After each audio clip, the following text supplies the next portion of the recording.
ಗೀತಾ ಮಹಾತ್ಮೆ. ದುಃಖೇಷ್ವನುದ್ವಿಗ್ನಮನಾಃ ಸುಖೇಷು ವಿಗತಸ್ಪೃಹಃ ವೀತರಾಗಭಯಕ್ರೋಧಃ ಸ್ಥಿತಧೀರ್ಮುನಿರುಚ್ಯತೆ.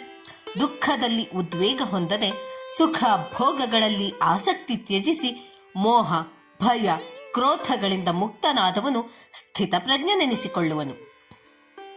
ಯೋಗ ಮಾರ್ಗದಿಂದ ಬ್ರಹ್ಮ ನಿರ್ವಾಣಕ್ಕಾಗಿ ಹಂಬಲಿಸುವ ಸಾಧಕನು ಮನಸ್ಸು ಮತ್ತು ಇಂದ್ರಿಯಗಳ ಸಮಸ್ಥಿತಿಯನ್ನು ಕಾಯ್ದು ರಾಗ ಭಯ ಕ್ರೋಧಾದಿಗಳನ್ನು ತ್ಯಜಿಸಿ ಆತ್ಮಜ್ಞಾನಕ್ಕಾಗಿ ತನ್ನ ಮನಸ್ಸನ್ನು ಕೇಂದ್ರೀಕರಿಸುತ್ತಾನೆ.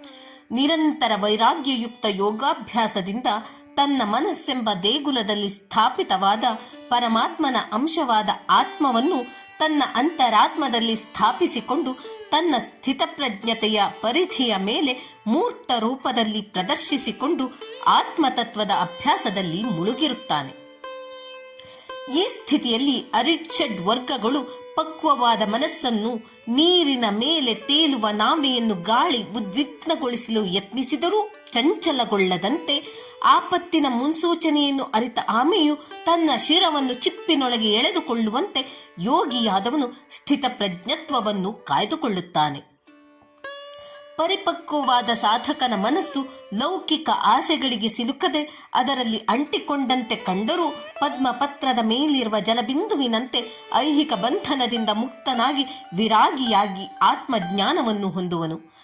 ಆತನ ಪಕ್ವವಾದ ಸಮಸ್ಥಿತಿಯುಕ್ತ ಜಾಗೃತ ಮನಸ್ಸಿನ ಆ ಸ್ಥಿತಿಯನ್ನೇ ಬ್ರಹ್ಮಜ್ಞಾನವೆಂದು ಹೇಳುತ್ತಾರೆ. ಈ ಆತ್ಮಜ್ಞಾನವನ್ನು ಸಾಧಿಸಿದವನೇ ಸ್ಥಿತಪ್ರಜ್ಞನು.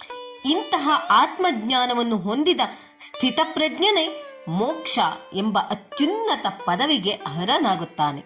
ಹಾಗಾಗಿ ಸ್ಥಿತಪ್ರಜ್ಞನ ಹಾದಿಯಲ್ಲಿ ಜ್ಞಾನ ಮಾರ್ಗವು ಕರ್ಮ ಮಾರ್ಗಕ್ಕಿಂತ ಶ್ರೇಷ್ಠವಾದುದು ಎನ್ನುತ್ತಾನೆ ಶ್ರೀಕೃಷ್ಣ ಪರಮಾತ್ಮ. ಹರಿ ಓಂ. ಶ್ರೀಕೃಷ್ಣಾರ್ಪಣಮಸ್ತು.